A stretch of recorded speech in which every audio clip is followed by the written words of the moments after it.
בן וענון הוא נלחם כל חייו, הרבה לפני שנכנס להילחם בעזה. כל נעוריו התאמץ מאוד כדי להצליח. בן נלחם להתגייס לקרבי, ובן היה שוקל 120 קילו, ובשביל לרדת במשקל הוא נלחם. חתר לשתי מטרות, לסיים תעודת בגרות מלאה ולהתגייס לגולני. הייתה חסרה לו בגרות באזרחות, שבעצם הוא לא סיים את הבגרות הזאת. בן הגיע אלינו אחרי שבוע סדאות להשלים מבחן בגרות באזרחות. והוא הגיע והוא נכנס אליי למשרד עם תג עץ הזית של גולני ועם קומטה חומה וחיבוקים וצחקנו כשיח של גולנצ'יקים. נתנו לו חופשה מהצבא של יום להשלים את הבגרות הזאת והוא הגיע מאוד עייף והוא נרדם שם. הוא תכנן לגשת למועד הבא, אבל אז החל מבצע צוק איתן. בן נפל בקרב בסג'איה. המנהל שלו לחם ממש לידו. היינו במרחק של קילומטר אווירי. נחישות שראיתי, שהברק בעיניים, לא הייתה שונה מאשר הלוחמים שלחמו בששת הימים, או במלחמת העצמאות, או ביום כיפור.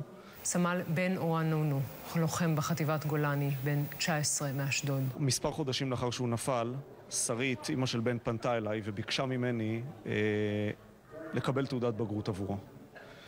הבקשה נראתה לי מוזרה ותמוהה, אבל שאלתי אותה, מה זה ייתן לך, שרית? היא אמרה לי, עבורי לסגירת מעגל.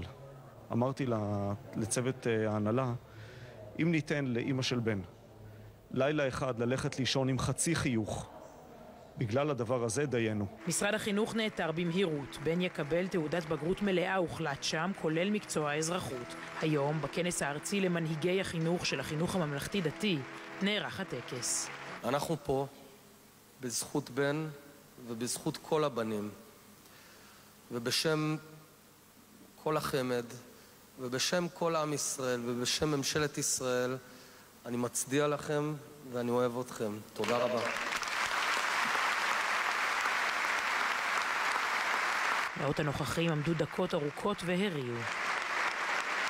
יש משהו סמלי בזה שדווקא בגרות באזרחות כאילו חסרה לו? לא היינו צריכים את הציון הזה.